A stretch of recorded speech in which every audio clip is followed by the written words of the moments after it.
Alhamdulillah. Wa anta ya Rasulullah, wahai Rasul, kenapa engkau menangis? Faqala an-nabiy sallallahu alaihi wasallam, maka Rasul mengatakan, ya ibna Aufin innaha rahmah. Wahai ibna Auf, tangisanku adalah rahmat. Maksudnya kasih sayang seorang ayah kepada anak. Faqala an-nabiy sallallahu alaihi wasallam, maka Nabi SAW mengatakan, innal aina la tadma wa innal qalba la yahzan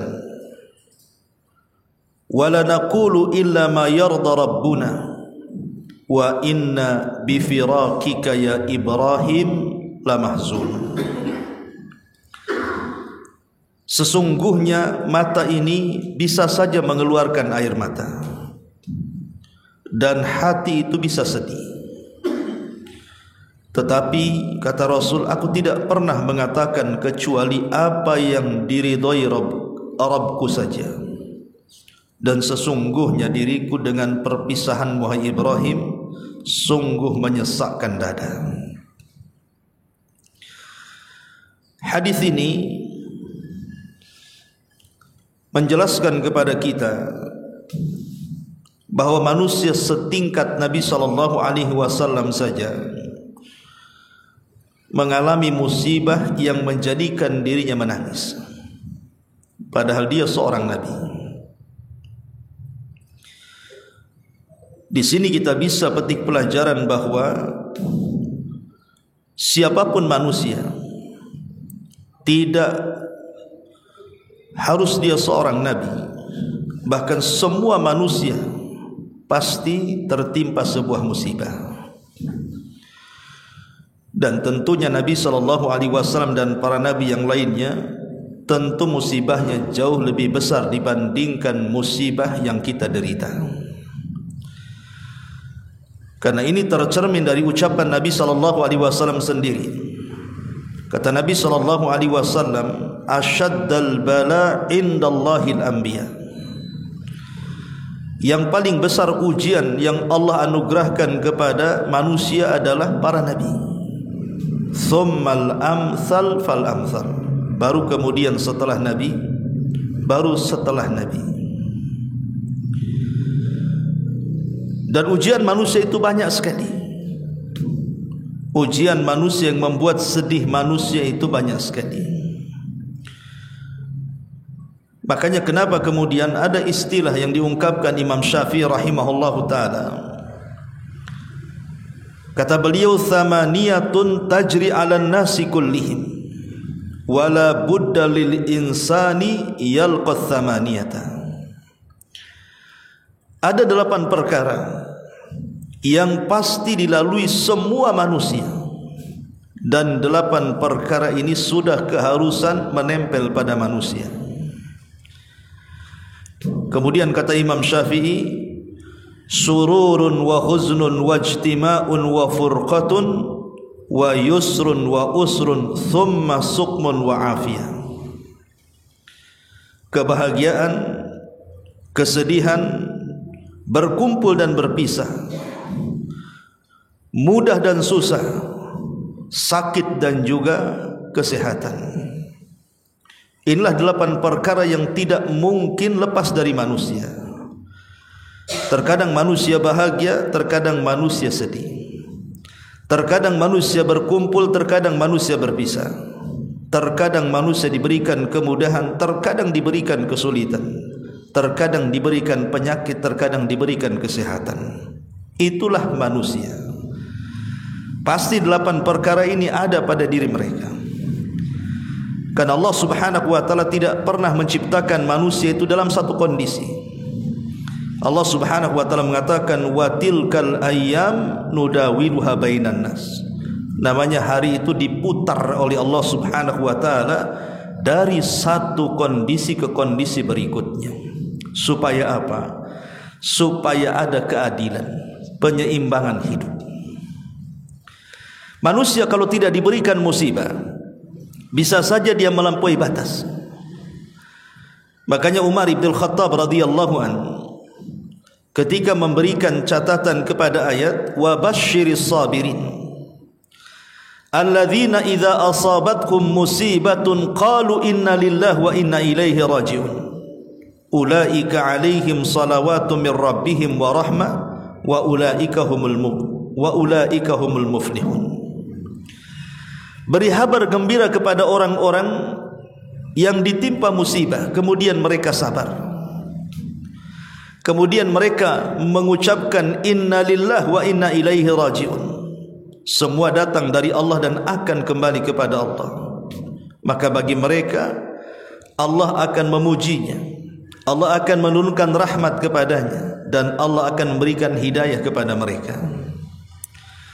Kata Umar bin Khattab radhiyallahu anhu, dia mengatakan, kenapa musibah itu diturunkan kepada manusia? Kata beliau, supaya ada keseimbangan hidup. Kalau orang senang terus bisa saja melampaui batas. Kalau orang susah terus bisa saja putus asa. Makanya kemudian diseimbangkan hidup ini antara nikmat dan juga ujian dari Allah Subhanahu wa taala.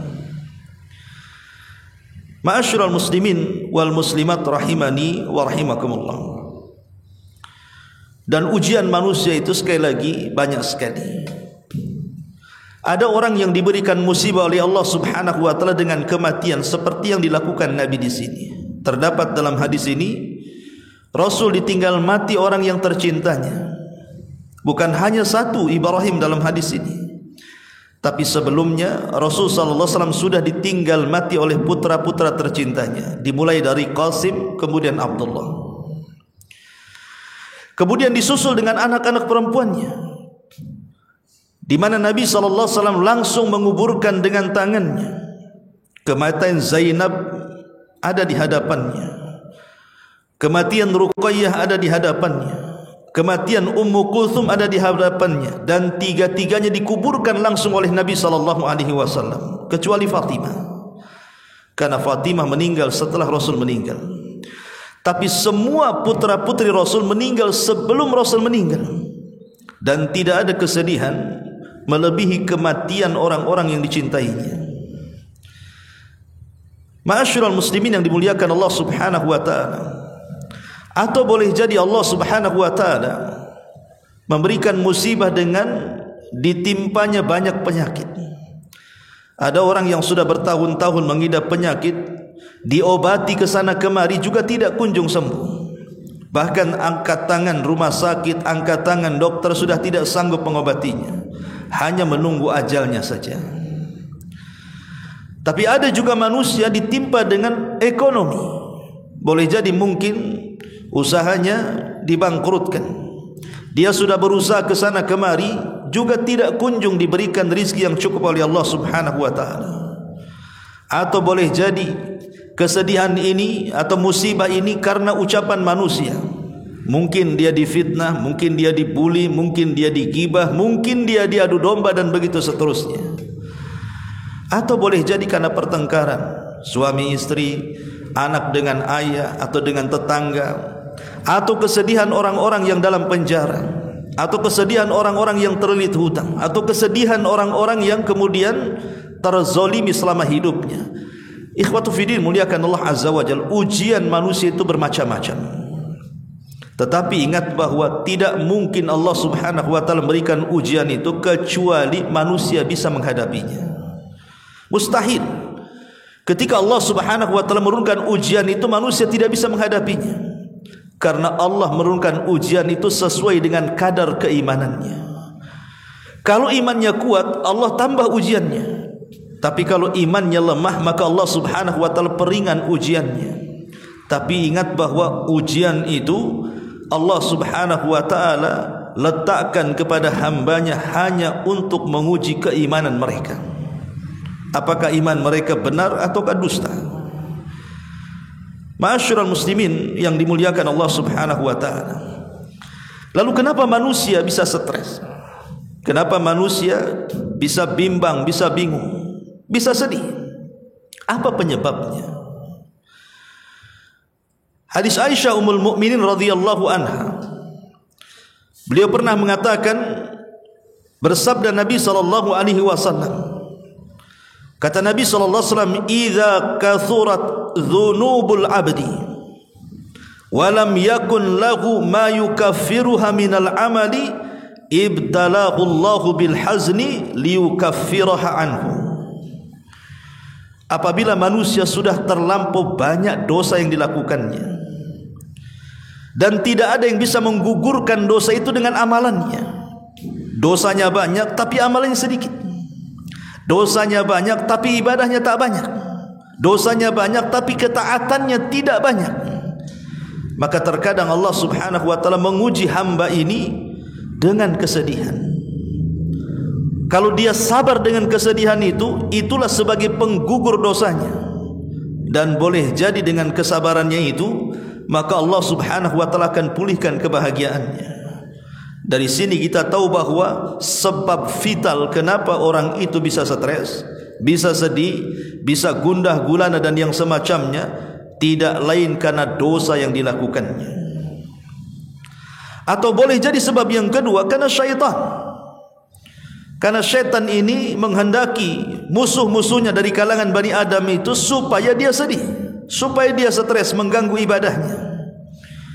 Makanya Allah subhanahu wa ta'ala berfirman dalam surah Mujadilah ayat 10 itu, ketika Allah menceritakan atau berfirman tentang kelakuan syaitan, Allah mengatakan, liyahzunal ladzina amanu wa laysa bidharrihim syai'an illa biidznillah wa 'alallahi falyatawakkalul mu'minun. Syaitan itu sengaja menggoda Bani Adam supaya Bani Adam itu sedih, untuk membuat sedih orang-orang yang beriman, kata Allah. Tetapi gangguan syaitan itu tidak memadaratkan orang-orang yang beriman sedikit pun, kecuali dengan izin Allah subhanahu wa ta'ala. Maka bertawakallah kepada Allah subhanahu wa ta'ala jika kalian benar-benar beriman kepada Allah subhanahu wa ta'ala. Jadi sebab yang kedua boleh jadi karena apa? Karena syaitan. Bisa karena dosa yang kita lakukan, atau boleh jadi karena syaitan. Syaitanlah yang kemudian membuat kita stres, membuat kita bingung dengan was-was yang diberikan kepada kita. Ma'asyiral muslimin yang dimuliakan Allah subhanahu wa ta'ala. Dan dua perkara ini disebutkan oleh sebagian ulama salaf.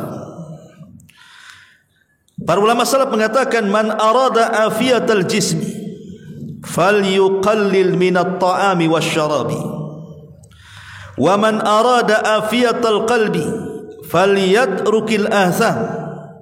Qala Thabit ibn Qurra, rahatul jismi fi qillatit ta'ami wa rahatul ruhi fi qillatil athami wa rahatul lisani fi qillatil kalami. Beliau mengatakan, para ulama salaf, barang siapa yang ingin sehat jasadnya, maka sedikitkan makan dan minumnya. Barang siapa yang ingin sehat hatinya, maka tinggalkan dosa-dosa. Berkata Thabit ibn Qurra, kesehatan badan itu ada di sedikit makan, kesehatan ruh itu ada di sedikit maksiat, dan kesehatan lisan itu ada di sedikit bicara. Kenapa kemudian beliau mengatakan bahwa qillatu atau rahatur ruhi fi qillatil atham, bahwa sehatnya ruh itu dengan menyedikitkan melakukan dosa, karena kebahagiaan itu ada di hati. Kebahagiaan itu bukan ada di pakaian, kebahagiaan itu bukan ada di rumah mewah, bukan di mobil megah, bukan di tanah luas, tidak. Kebahagiaan itu ada di hati. Lah hati ini akan menjadi hitam ketika banyak maksiat. Makanya Rasul mengatakan, satu kali maksiat Allah akan berikan satu titik hitam di hatinya. 2 kali maksiat 2 kali titik hitam, 10 maksiat 10 titik hitam, sampai hati ini penuh dengan titik hitam. Ketika itulah terjadi arang yang menyebabkan hilang kebahagiaan karena susah petunjuk masuk ke dalam hati. Ma'asyiral muslimin yang dimuliakan Allah subhanahu wa ta'ala, tentu setiap penyakit ada obatnya. Setiap kesusahan pasti akan datang kesenangan. Setiap kesulitan pasti ada kemudahan. Setiap stres pasti ada obatnya. Lalu bagaimana cara mengatasinya? Mengatasi orang-orang yang dirundung dengan stres ataupun dengan kebingungan, dengan kesedihan, dengan berbagai macam masalahnya. Pertama, para ulama mengatakan idza dhaqat bika dunya fatadzakkar annallaha aqrabu ilaika mimma yutakhayyal. Apabila dunia telah menyempitkan dirimu, kata para ulama, maka ingat bahwa Allah itu dekat dengan kita. Allah itu dekat dengan kita, tidak sebagaimana kita hayalkan. Ada seorang Arab Badui datang menemui Nabi SAW dan berkata, "Ya Rasulullah, aqaribun Rabbuna fanunaji, am ba'idun fanunadi?" Rasul, apakah Rabb kami ini dekat sehingga kami cukup berbisik-bisik, ataukah Rabb kami ini jauh sehingga kami harus berteriak-teriak? Jadi Arab Badui ini mengatakan, apakah Rabb kami Allah itu dekat ya Rasulullah sehingga kita perlu berbisik-bisik saja dengan dia, ataukah Rabb kami ini sangat jauh sehingga kami harus berteriak-teriak meminta kepadanya? Fa anzalallahu azza wa jalla, maka Allah Subhanahu wa taala turunkan ayat, wa idza sa'alaka ibadi anni fa inni qarib ujibu da'watad da'i idza da'an. Apabila hamba-hambaku bertanya tentang aku ya Muhammad, katakan aku dekat. Akulah yang mengabulkan setiap doa orang-orang yang berdoa kepadaku. Dari ayat ini kita tahu bahwa keberadaan Allah Subhanahu wa taala itu dekat dengan kita, dan Allah tahu maslahat kita. Karena Dia yang menciptakan kita, Dia yang memuji kita, dan Dia yang memberikan musibah kepada kita, dan Dia juga yang mengangkatnya. Maka jangan pernah berburuk sangka dengan Allah Subhanahu wa taala. Allah itu terus mengawasi kita. Yakini Allah itu dekat dengan kita. Maka dalam kondisi kita ini sedang ditimpa musibah, jangan melakukan hal-hal yang membuat Allah murka. Yakini Allah itu dekat, dan Allah terus memantau kita, apakah kita lulus ujian atau tidak. Maka berdoalah kepada Allah Subhanahu wa taala agar Allah memberikan taufik kepada kita sehingga lulus dalam ujiannya. Yang kedua, cobalah gabungkan antara tauhid dan juga istighfar. Dahulu Nabi Allah Yunus ibn Matta alaihi salam pernah terjebak dalam perut ikan entah berapa lamanya, karena Al-Quran tidak menyebutkannya. Tapi yang jelas bahwa Nabi Allah Yunus ibn Matta terperangkap dalam perut ikan itu sehingga mendapatkan 3 kegelapan yang tidak pernah dilalui siapapun manusia di dunia. Kegelapan dalam perut ikan, kegelapan di dasar lautan, dan kegelapan di tengah malam, yang secara logika Nabi Yunus itu harusnya meninggal dalam perangkap perut ikan itu. Tapi kenapa dia diselamatkan oleh Allah dan tetap dihidupkan? Ma'asyiral muslimin yang dimuliakan Allah Azza wa Jalla, rahasianya adalah karena Nabi Allah Yunus ibn Matta dia senantiasa berzikir kepada Allah Subhanahu wa taala, dan dalam zikirnya dia menggabungkan 2 perkara. Pertama tauhid, yang kedua pengakuan dosa alias istighfar. Apa kata Yunus alaihi salam di dalam perut ikan itu? Sebutkan dalam hadis Nabi sallallahu alaihi wasallam, da'watu dhinnuni idh da'a wa huwa fi batnil huti la ilaha illa anta subhanaka inni kuntu minadh dhalimin. Fa innahu lam yada biha rajulun muslimun fi syai'in qattun illa istajaba Allahu lahu, rawahu Tirmidzi. Kata Nabi sallallahu alaihi wasallam, doanya pemilik ikan, maksudnya Yunus ibn Matta alaihi salam. Ketika dia berdoa dan dia berada di perut ikan, dia pun mengucapkan la ilaha illa anta subhanaka inni kuntu minadh dhalimin. La ilaha illa anta subhanak, ini tauhid. Nabi Yunus alaihi salatu wassalam di dalam perut ikan tetap mengucapkan kalimat tauhid, la ilaha illa anta subhanak. Tidak ada sesembahan yang berhak disembah kecuali Engkau ya Rabb, maha suci Engkau ya Rabb.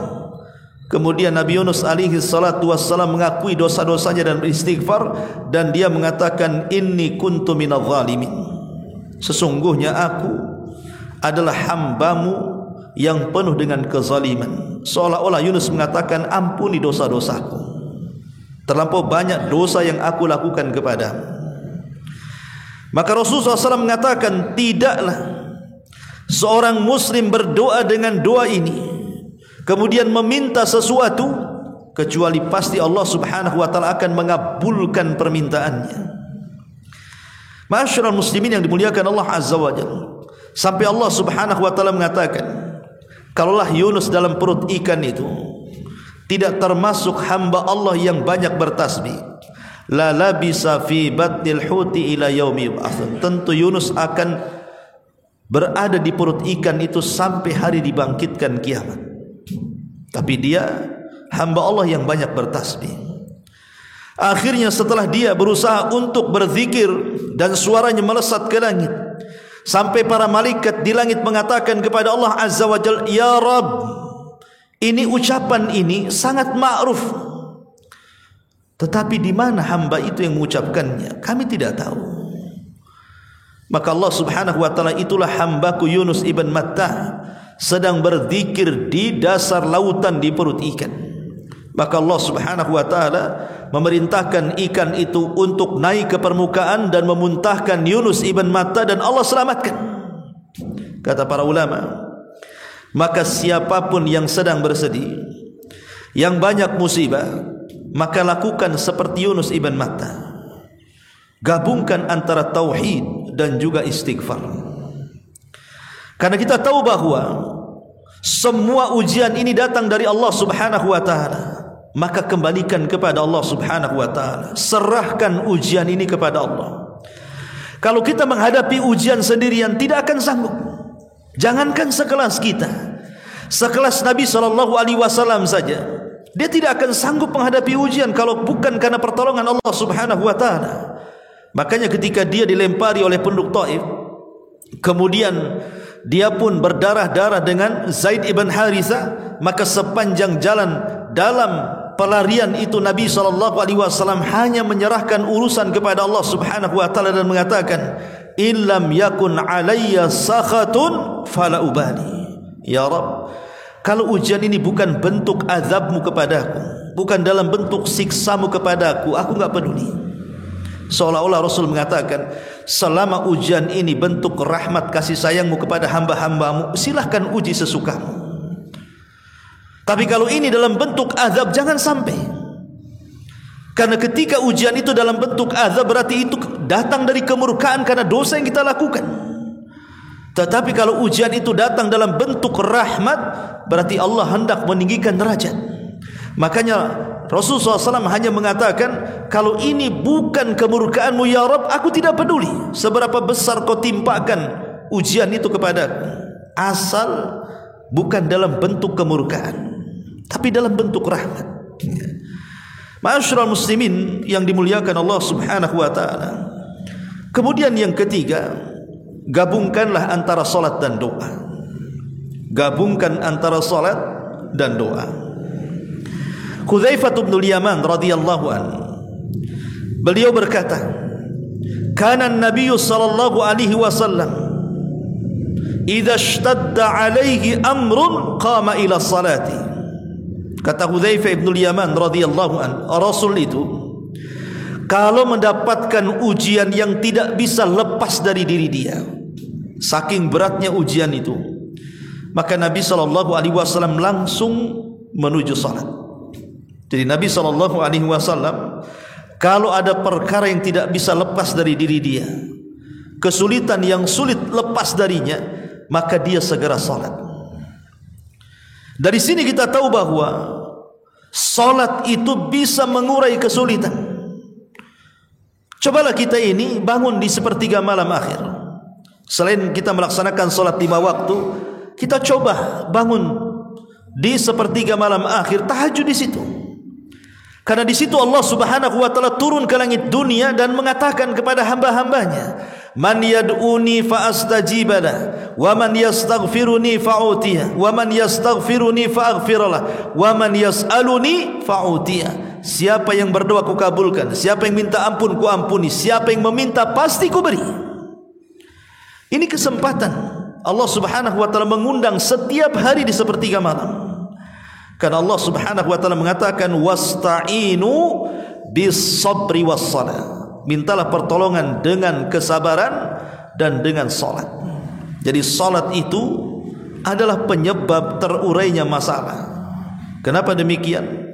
Karena dalam salat itu ada bacaan iyyaka na'bud wa iyyaka nasta'in. Hanya kepadamu ya Rabb aku beribadah, dan hanya kepadamu ya Rabb aku meminta pertolongan. Kalimat hanya kepadamu ya Rabb aku meminta pertolongan, padahal meminta pertolongan bagian daripada ibadah. Harusnya cukup dengan mengatakan iyyaka na'bud. Tetapi Allah Subhanahu wa taala pisahkan wa iyyaka nasta'in, seolah-olah isti'anah itu ibadah khusus daripada jenis ibadah yang lainnya. Ya, karena tidak mungkin orang itu melakukan ibadah tanpa pertolongan Allah. Antum tidak mungkin hadir di kajian ini kalau bukan karena pertolongan Allah. Antum tidak bisa melaksanakan salat Isya berjamaah tadi kalau bukan karena pertolongan Allah.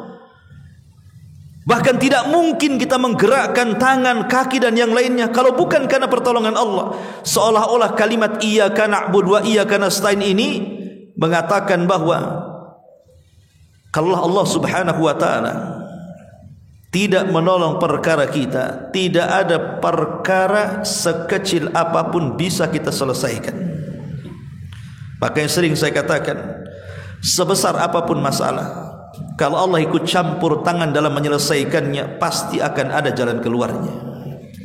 Tapi sekecil-kecilnya masalah, kalau Allah tidak ikut campur dalam permasalahan kita, maka kita akan sulit untuk menyelesaikannya.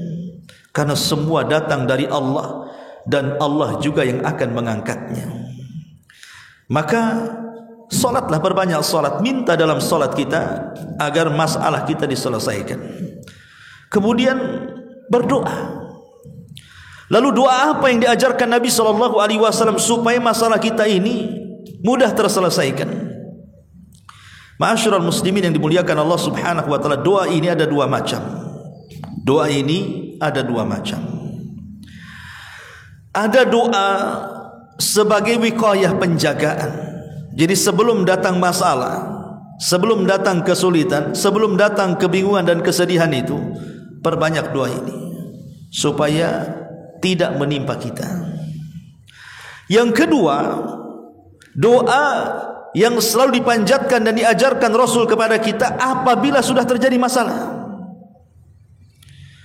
Ma'asyiral muslimin yang dimuliakan Allah Subhanahu wa taala, adapun doa sebagai pencegahan dari masalah adalah doa yang diajarkan Nabi sallallahu alaihi wasallam, Allahumma inni a'udzubika minal hammi wal hazan wal ajzi wal kasal wal bukhli wal jubni wa dhala'id daini wa ghalabatir rijal. Ya Allah, aku berlindung kepadamu dari perasaan bingung dan kesedihan, dari al-ajzi wal kasal. Al-ajz artinya kelemahan, wal kasal itu artinya kemalasan, wal bukhli wal jubni, dari kebakhilan dan rasa takut yang menyelimuti, wa dhala'id daini wa ghalabatir rijal, dan dari hutang-hutang budi ataupun hutang-hutang uang. Satu hari dijelaskan oleh hadis Abi Sa'id Al-Khudri radhiyallahu anhu, Nabi SAW entah kenapa kakinya dilangkahkan di waktu salat duha menuju masjid, dan masjid Di waktu solat duha itu tidak ada orang, karena solat duha itu adalah waktu aktivitas manusia mengejar dunia. Tapi entah kenapa kaki Nabi SAW terlangkahkan ke masjid. Sampai di masjid, rupanya di dalam masjid itu ada Abi Umamah yang sedang solat sunnah, kemudian memanjatkan doa di hadapan Allah Azza wa Jalla. Tapi dia melihat wajah Abi Umamah ini nampaknya kurang bahagia. Maka Nabi SAW mulai bertanya kepada Abi Umamah dan mengatakan, "Mali araka jalisan fil masjid fi ghairi waqti shalah." Ada apa wahai Aba Umamah? Kenapa kau duduk di masjid di bukan waktu salat? Nampaknya kau ada kesulitan.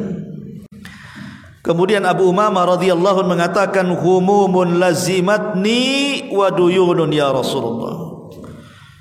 Banyak masalah dalam kehidupanku wahai Rasul. Banyak hutang yang melilit dalam kehidupanku wahai Rasul. Maka Rasulullah SAW mengatakan, "Afala u'allimuka kalaman." Maukah ku ajarkan kepadamu beberapa kalimat. "Idza anta qultahu azhaballahu azza wa jal hammuka wa qada anka dainuk."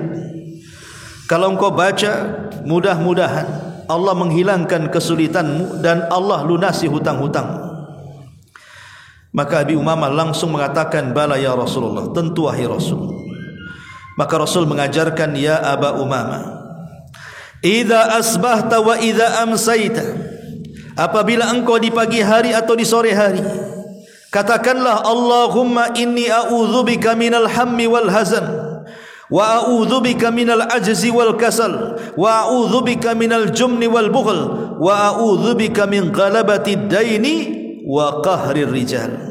Katakan, "Ya Aba Umamah, aku berlindung kepadamu ya Rabb dari kegundahan dan kesedihan, dari kelemahan dan kemalasan, dari kebakhilan dan rasa takut yang menyelimuti, dan dari terkalahkannya oleh hutang, dan dari terkalahkannya oleh budi baik manusia."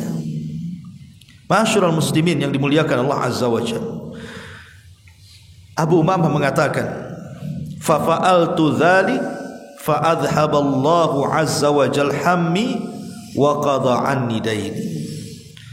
Maka aku yakin dengan seyakin-yakinnya dengan apa yang diajarkan Rasul, ku amalkan itu semuanya.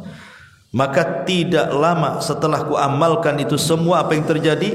Allah hilangkan kesedihanku dan Allah lunasi hutang-hutangku.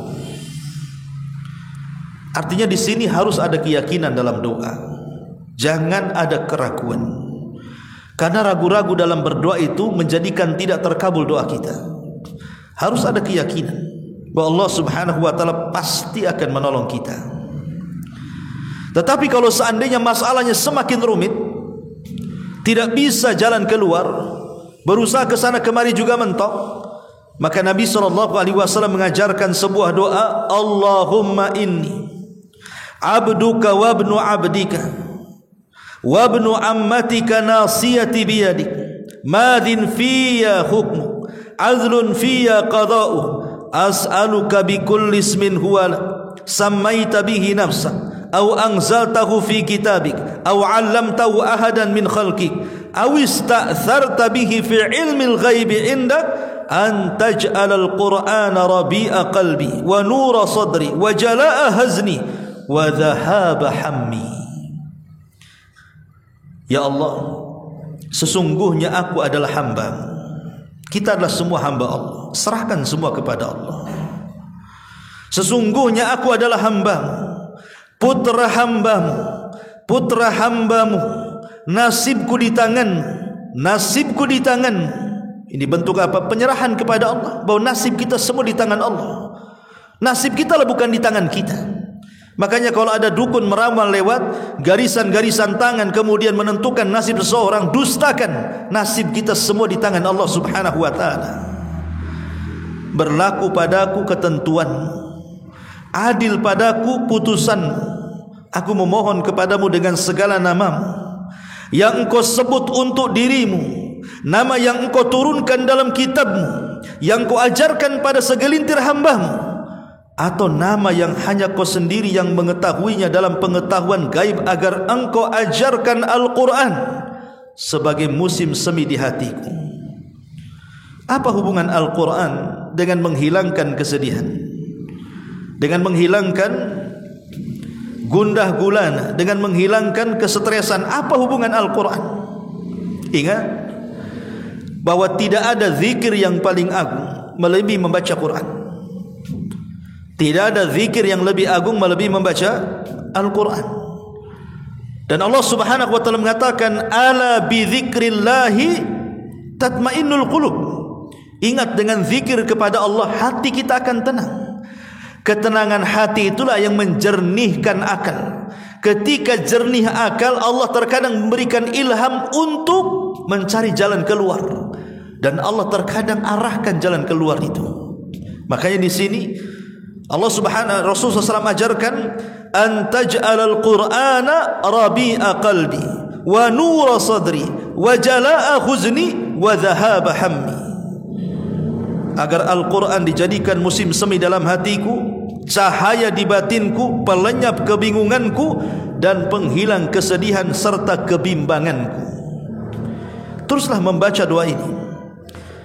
Ma'asyiral muslimin yang dimuliakan Allah Subhanahu wa taala, bahkan dijelaskan dalam hadis yang dikeluarkan Bukhari dan Muslim, kana Nabi sallallahu alaihi wasallam yaqulu indal karbi, la ilaha illallah al-azimul halim, la ilaha illallah rabbul arshil azim, la ilaha illallah rabbus samawati wa rabbul ardi wa rabbul arshil karim.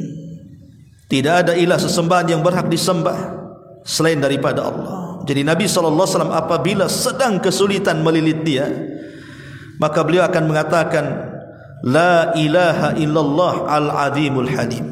Tidak ada sesembahan yang berhak disembah kecuali Allah yang maha agung lagi maha penyayang. La ilaha illallah rabbul arshil azim. Tidak ada sembahan yang berhak disembah kecuali engkau. Engkau adalah Rabb penguasa arsy. La ilaha illallah rabbus samawati wa rabbul ardi. Tidak ada sembahan yang berhak kecuali, tidak ada sembahan yang berhak disembah kecuali engkau ya Rabb. Engkaulah Rabb pemilik langit dan bumi, dan wa rabbul arshil karim, dan Rabb penguasa arsy yang maha mulia. Lihat bagaimana di doa ini Allah Subhanahu wa taala hendak mengagungkan dirinya, hendak membesarkan dirinya. Allahu Akbar. Ketika kemudian kita membesarkan Allah Subhanahu wa taala, berarti selain daripada Allah kecil. Selain daripada Allah kecil, remeh. Karena hanya Allah lah zat yang maha besar, yang maha agung.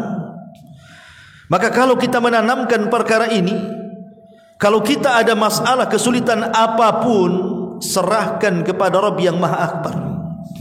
Kalau kita serahkan urusan ini kepada makhluk yang kecil dengan kita, kalau kita serahkan kemudian urusan ini kepada selain Allah Subhanahu wa taala, maka urusan apapun tidak akan terselesaikan. Karena mereka tidak akbar, mereka tidak agung, mereka tidak kuat, mereka tidak memiliki zat seluas kekuatan Allah, seluas rizki Allah, seluas kekuasaan Allah.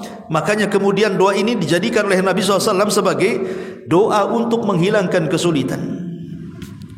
Ma'asyiral muslimin yang dimuliakan Allah Subhanahu wa taala. Kemudian ingat bahwa setiap kesulitan itu disertakan dengan kemudahan.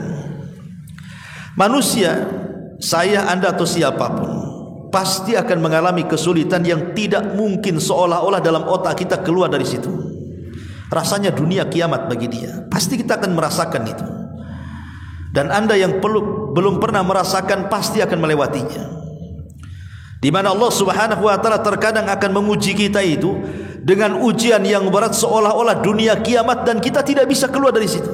Tapi ingat, ketika ujian itu semakin berat dan seolah-olah kita tidak bisa keluar dari urusan itu, sesungguhnya kemudahan telah dekat. Harus yakin.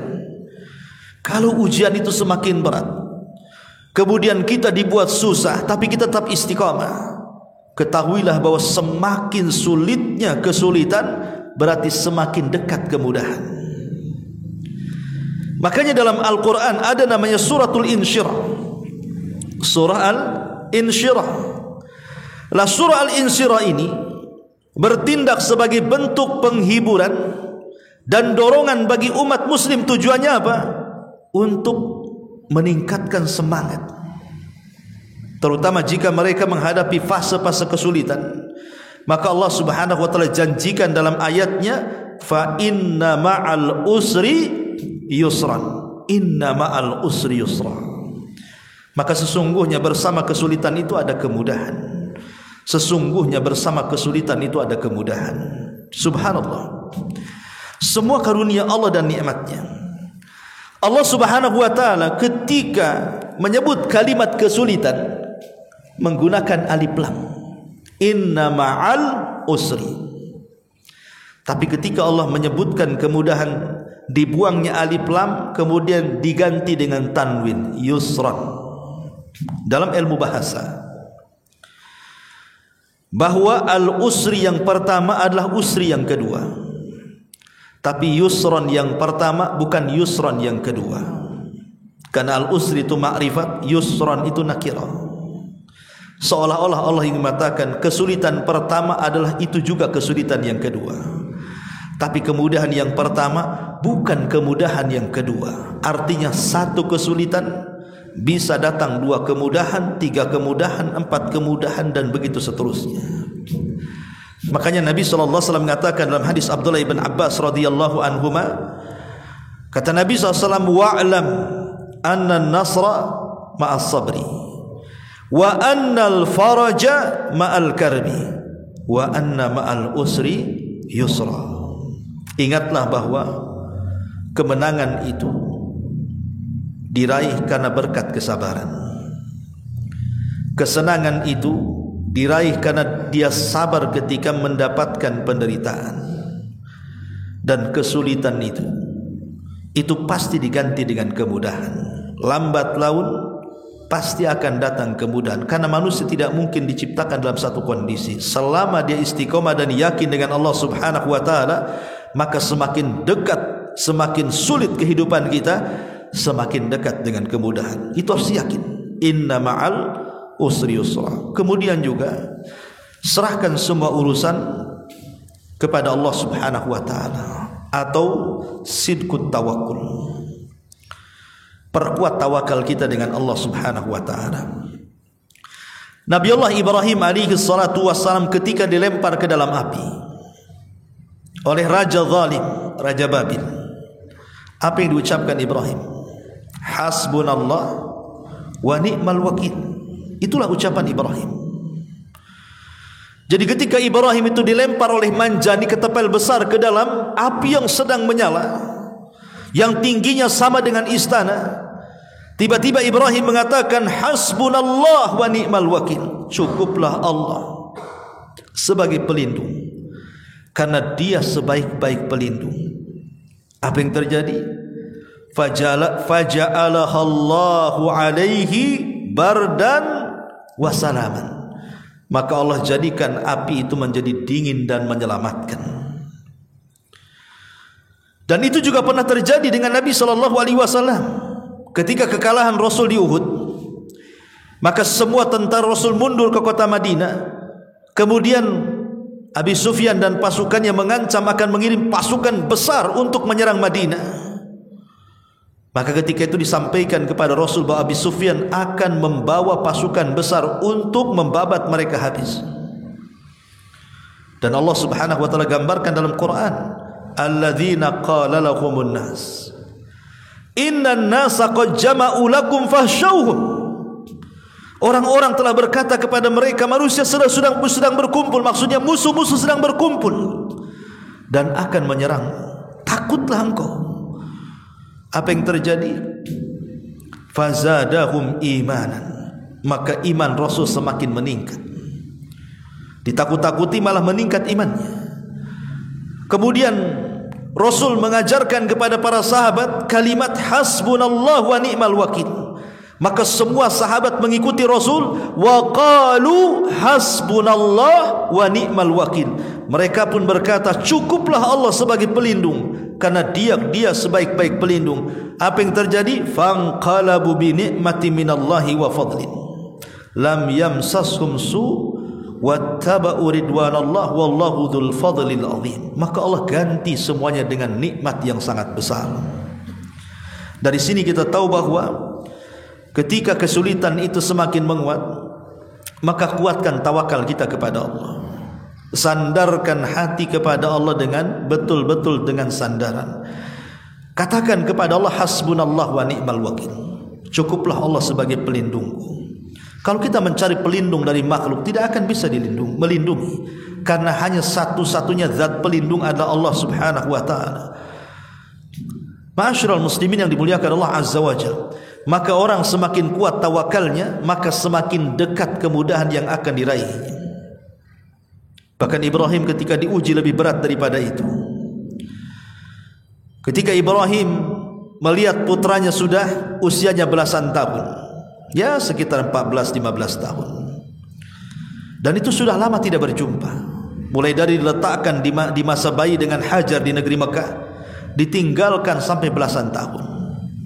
Seorang ayah yang tidak memiliki anak lagi kecuali Ismail, tentu kerinduannya semakin memuncak karena ingin berjumpa dengan putranya. Maka dia pun melakukan perjalanan dari Palestina ke negeri Mekah. Qadarullah, di tengah malam dia tertidur, tiba-tiba dalam mimpinya Allah perintahkan dia menyembelih putranya. Mau tidak mau, ini adalah perintah Allah, harus sami'na wa ata'na. Maka baru saja pertemuan Ibrahim yang belasan tahun tidak berjumpa dengan putranya Ismail, tiba-tiba kemudian Ibrahim mengatakan kepada Ismail, ya bunayya inni ara fil manami anni azbahuka fangdur madza tara. Wa Ibrahim, ayahmu semalam bermimpi menyembelih dirimu, bagaimana pendapatmu? Tapi karena Ismail adalah putra Ibrahim, didikan Hajar, wanita yang paling tawakal kepada Allah Subhanahu wa ta'ala, dia menjawab dengan mengatakan, ya abatif alma tu'mar satajiduni insyaallahu minas sabirin.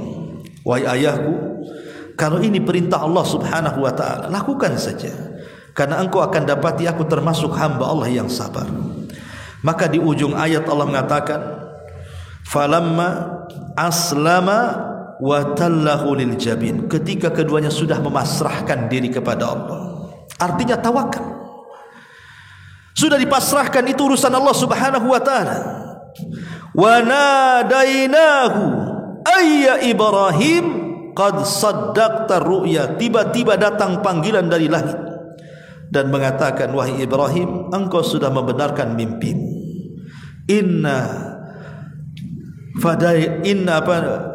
Qad saddaqta ru'ya inna kadzalika nazzil muhsinin. Sesungguhnya kami akan membalas orang-orang yang berbuat baik. Inna hadza lahuwal bala'ul mubin. Inilah ujian yang berat bagi Ibrahim. Dan Allah katakan, wa fadainahu bidzibhin azim. Maka kami ganti Ismail dengan kambing yang sangat besar sebagai penggantinya. Kata ulama mengatakan, ketika keduanya memasrahkan diri kepada Allah, maka semua ujian lepas dari keduanya dan Ismail tidak jadi disembelih. Inilah faedah tawakal. Kalau kita serahkan ujian ini kepada Allah Azza wa Jalla, terserah Allah mau menguji apa saja kepada saya, tapi jangan uji agama saya. Karena bagaimanapun, kalau agama yang diuji itu berat, ikhwan. Makanya kenapa Nabi SAW mengajarkan satu doa, wala taj'al musibatana fi dinina, ya Allah, jangan kau timpakan musibahmu pada agamaku. Karena musibah agama ini bisa mengantarkan kepada kekufuran, bisa mengantarkan kepada kesyirikan, yang deritanya bukan hanya di dunia tapi sampai ke akhirat. Tapi kalau musibah itu di luar daripada agama, mungkin musibah hanya bicara soal kesehatan yang diuji dengan penyakit, ekonomi yang diuji dengan kefakiran, pernikahan yang diuji dengan perceraian, ataupun ujian-ujian dunia lainnya. Kalaupun seandainya ujian itu sangat berat sampai mengalami kematian, maka kematian itulah yang menyelesaikan ujian. Hanya sebatas dunia. Dengan kematian selesai ujian itu. Tapi kalau musibah agama dengan kematian justru tidak selesai. karena dia harus mempertanggungjawabkan setelah kematian, bahkan setelah kiamat dibangkitkan. Ma'asyiral muslimin wal muslimat rahimani wa rahimakumullah. Kemudian ingat bahwa dunia adalah penjara bagi orang yang beriman, tapi sorga bagi orang kafir. Nabi SAW mengatakan, ad-dunya sijnul mu'min wa jannatul kafir. Dunia ini penjara bagi orang-orang yang beriman, tapi sorga bagi orang kafir. Yang namanya penjara, lihat orang-orang yang di penjara itu, senangkah hidup mereka? Tidak senang. Orang-orang yang hidup di penjara itu tidak senang. Gerakan mereka saja terbatas, makanan mereka dibatasi, hiburan mereka dibatasi, aktivitas mereka dibatasi. Maka ibarat orang yang di penjara itu tidak ada kesenangan sama sekali. Bahkan ada orang yang kapok setelah keluar dari penjara. Maka begitulah kondisi seorang mukmin. Mereka akan terus di penjara di dunia ini dengan diberi banyak musibah, banyak masalah, banyak problem dan begitu seterusnya, sampai dia lulus dengan kematiannya di hadapan Allah Subhanahu wa taala. Karena dunia ini darul bala. Kita tidak terlahir di sorga. Kalau kita terlahir di sorga, tidak mungkin kita diuji, pasti akan diberikan nikmat terus. Tapi karena kita lahir di dunia, jangankan kita, semua para nabi juga diuji oleh Allah Subhanahu wa taala. Maka yakini bahwa dunia adalah penjara bagi orang yang beriman. Jadi tidak perlu sedih, karena hakikat sorga adalah sorga setelah kematian kita. Tapi ada sorga di dunia yang kalau kita tidak memasukinya, maka kita tidak akan masuk sorga di akhirat. Kata Syekhul Islam Ibn Taimiyah rahimahullah ta'ala, dan juga ucapan muridnya Imam Abdul Qayyim, dia mengatakan, man lam yadkhulil jannata fid dunya lam yadkhulil jannata fil akhirah. Kalau dia tidak masuk sorga di dunia, maka dia tidak akan masuk sorga di akhirat. Ketika ditanya, apa yang dimaksud sorga dunia yang orang memasukinya akan memasuki sorga akhirat, maka beliau berdua mengatakan, itmi'nanul qalbi, ketenangan hati. Ketenangan hati itulah sorga dunia. Bagaimana caranya menenangkan hati itu?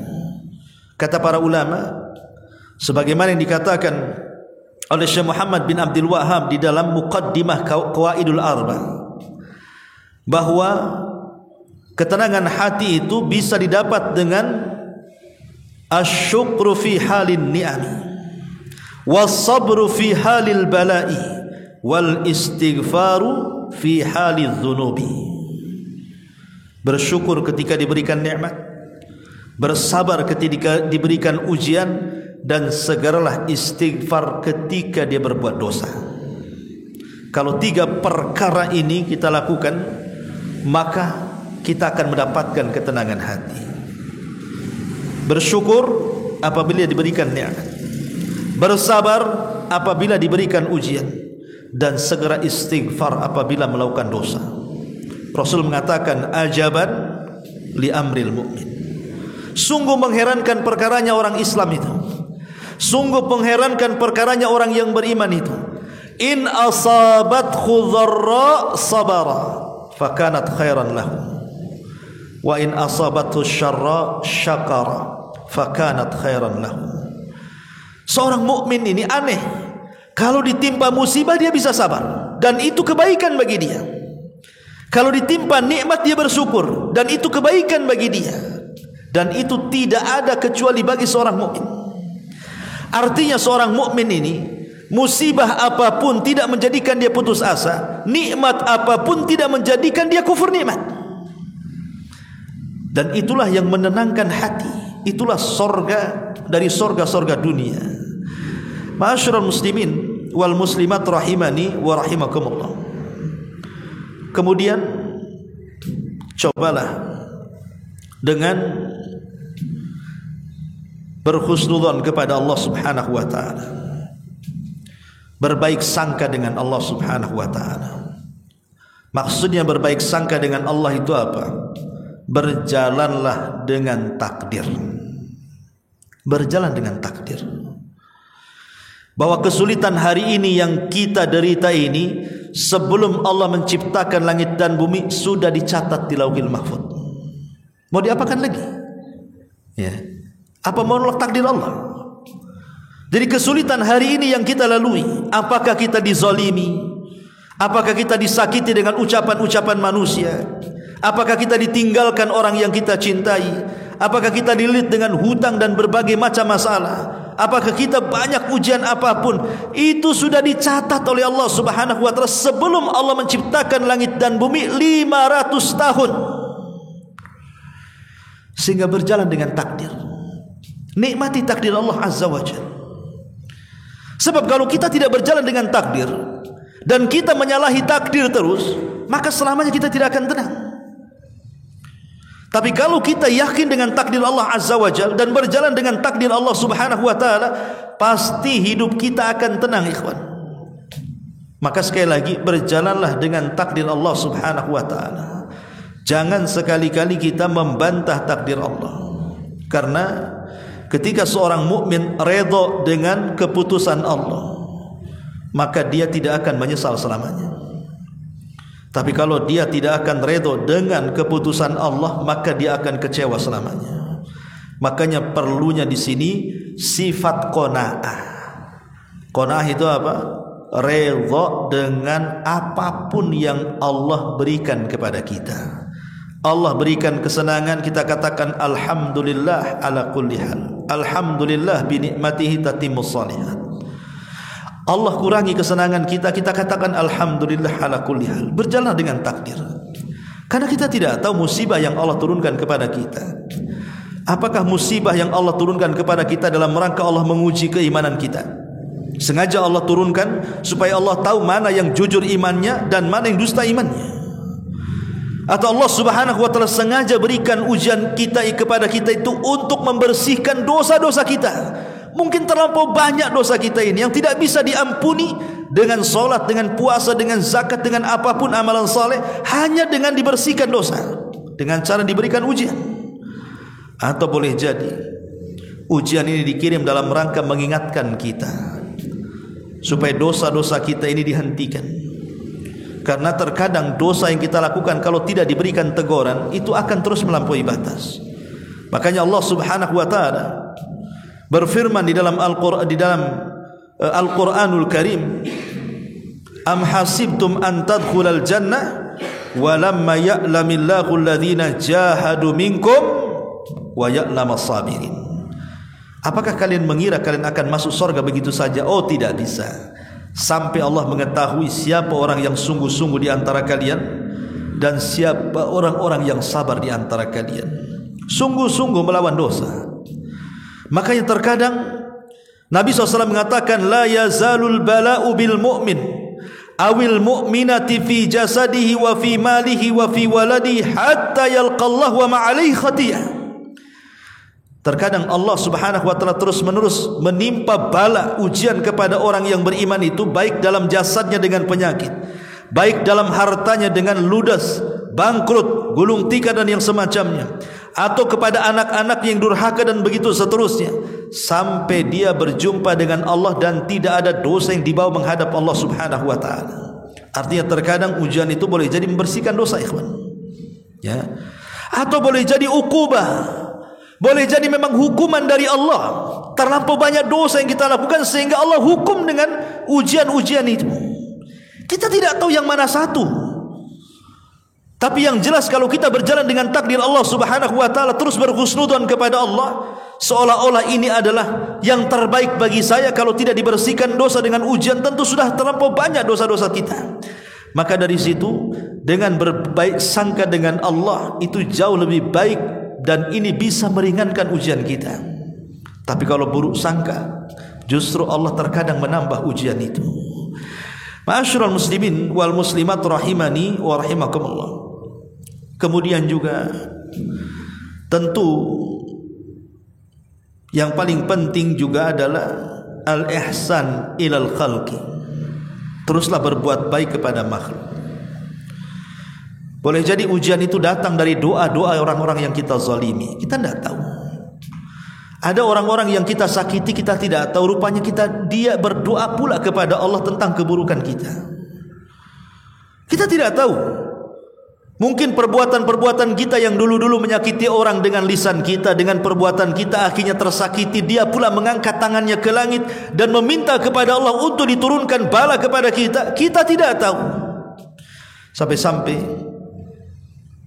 ada seorang gubernur Madinah dipenjara di masa Khalifah Harun ar-Rasyid. Namanya Al-Khalid Al-Burmuki. Dimasukkan ke dalam penjara bersama anaknya. Jadi Khalid Al-Burmuki ini ditanya oleh putranya dan mengatakan, wahai ayah, dulu kita dihormati, dulu kita dimuliakan, ya karena dia gubernur Madinah di zaman itu, ya wajar dihargai, dihormati. Tapi setelah itu semuanya, kenapa kita disusahkan seperti ini? Kita terhina dalam penjara, dicaci maki manusia. Ada apa ini? Maka ayahnya mengatakan, ya bunai, dakwatul madlum. Wahai anakku, jangan-jangan ini doa orang-orang yang pernah saya zalimi sewaktu saya berkuasa. Saya tidak tahu mana satu rakyat yang saya zalimi, sehingga dia berdoa kepada Allah, dan inilah hasilnya kita dalam penjara, katanya. Makanya berbuat baik kepada manusia itu penting. Ya, kalau kita memang tahu siapa yang kita sakiti, minta maafnya, supaya dia memaafkan kita sehingga tercabut doa-doa buruk mereka kepada kita. Makanya pentingnya juga kita berbuat baik kepada makhluk. Dan yang terakhir tentunya perbanyak zikir, perbanyak istighfar, serahkan kepada zat yang paling kuat, Allah Subhanahu wa taala, karena dia satu-satunya yang bisa menyelesaikan urusan kita. La haula wala quwata illa billah. Tidak ada daya dan kekuatan kecuali hanya milik Allah Subhanahu wa taala. Mudah-mudahan ceramah yang singkat ini bermanfaat. Subhanaka bihamdika asyhadu an la ilaha illa anta astaghfiruka wa atubu ilaik. Allahu taala alam. Assalamualaikum warahmatullahi